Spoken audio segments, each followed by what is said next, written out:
And hello and welcome back to another video with me, Meoni. This time I'm live on Final Fantasy XIV just to check out the brand new itinerant Moogle event. Do they still call it that? I guess so, since it's called the itinerant Moogle.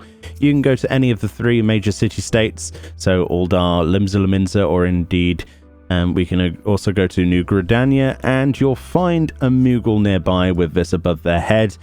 And we have these three options. Now we have past irregular, previous irregular, and newest irregular. That's what they're going with the subtitles. And you'll see on this brand new thread here that we have all of the new rewards that you can get for your tomestones of soldiery this time. So as you can see here, that the Namazu neckerchief, which is what we want to get, will cost you 100 of these. So we're going to have to do quite a bit of grinding. Now we've looked at these rewards before in two videos now, one of them a visual representation and the other of me just talking about them when it was first announced. But what is the best way to actually go about farming these? Well, that's a question that really needs to be answered. So firstly, one of the things you could do is get three other friends of yours and go and do runs of the old dungeons, essentially, that are on this list with those blue mages, you know, that famous class that everybody hates or dislikes, at least for the most part. It's popular to dislike it. Well, you can go and grab those and blast through those dungeons, which might possibly be the fastest way, but it doesn't give you that many tomestones per run, whereas we could do something like Castrum Meriadianum or Praetorium. Well, actually, Praetorium is the one that gives us the most, isn't it? It gives us 10. So that would mean to get 100, we'd have to do 10 runs of Praetorium. So that's 10 hours or so without the ability to skip cutscenes of Praetorium. That sounds like a lot of work, but pretty much any avenue we go is going to look that way unless you do the Blue Mage route. One of the other things we could do then, I guess one of the quickest ways, usually we would do the Alliance raids. This time around, the only one that rewards anything is Dun Scaith. Now, the only issue that's even remotely a thing with Dun Scaith is the last boss, which is Diabolos. Now, Diabolos is a bit of an issue for most pug groups normally, so I'm just kind of hoping that we don't have the same sort of issues. So let's have a look at, the sort of run time for a Dun Scaith run, and we'll sort of get those results and see which is best. So as you might immediately notice here, by queuing individually for these Alliance raids, we get the itinerant Moogle tomestones of soldiery, and we actually get 7 for doing Dun Scaith. You'll see that you could also do Void Ark, which gives 3, and Weeping City gives 5.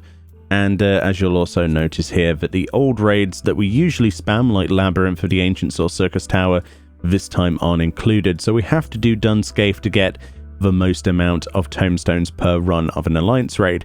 So let's see how bad this average pug group actually is on a sort of Monday midday. So it's 1:44 at the time of recording, and we'll see how bad this can actually be.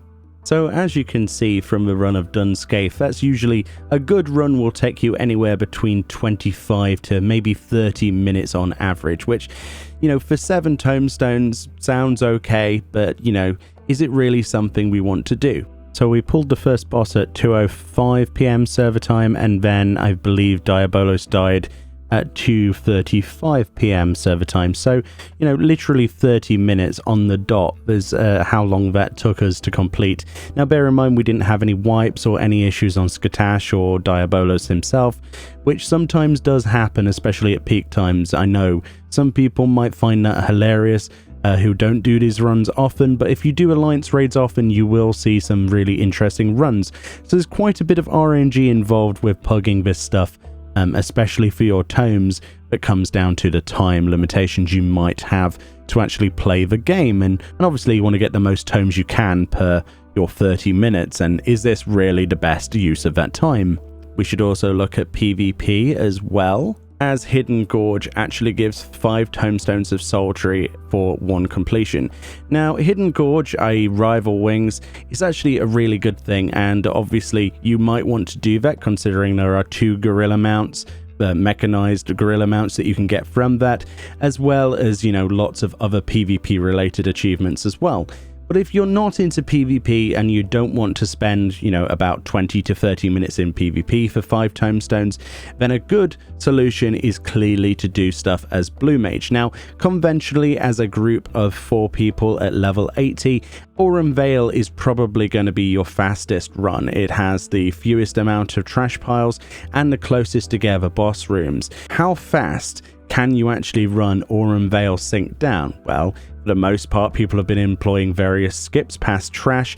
There's a lot of trash that you can circumnavigate. In fact, there are 2 packs you can get past. But is that actually faster than actually doing it with Blue Mage? So about the average time at a level 80 Sink Down to the appropriate level will take anywhere between 11 minutes to 12 minutes, which is pretty good. Well, I managed to get 3 of my friends who are also have access to Blue Mages, one of which I had to level up just for the purposes of this video. I went and helped him level up in Azizla for a bit. We actually attempted this ourselves, and pretty much with 2 people without ethereal mimicry, i.e. the actual DPS stance, so they're sort of gimped on damage, and of course not actually having all of the abilities. So only 2 of us in this party had all of the abilities at our disposal, stuff like missile and things like that that can half HP of monsters and bosses. Well, with that setup, we still managed to do a 9 minute, say 9 minute 30 sort of run. So we saved 2 minutes or so over the fastest time that you could on average do with skipping packs with a level 80 sort of 4-player team, which doesn't sound like much. 2 minutes isn't a massive amount, but if you considered that if the other 2 Blue Mages in the party were more powerful, had access to the range of abilities that I have, for example, and of course ethereal mimicry for DPS stance, then that would be cut down even more considerable time, and probably would have equated to, I'd like to say, about 4 to 5 minutes off of what you could do at level 80, which actually is a really cool incentive. The downside, of course, is running Aurum Vale synced endlessly back to back with Blue Mage, which is of course going to get you a little bit upset after a while, considering you need 100 of these tomes just for the neck chief, bar anything else that you're grinding for. It is still, no matter how you actually do it, Blue Mage or normal level 80, Aurum Vale is still the fastest, from what we can tell from the research today, is the fastest way to grind from this Tomestone event. So basically me doing this video and trying things out has sort of resulted in that kind of obvious answer. You know, people are not going to be running Dunscape when they have stuff like Hidden Gorge.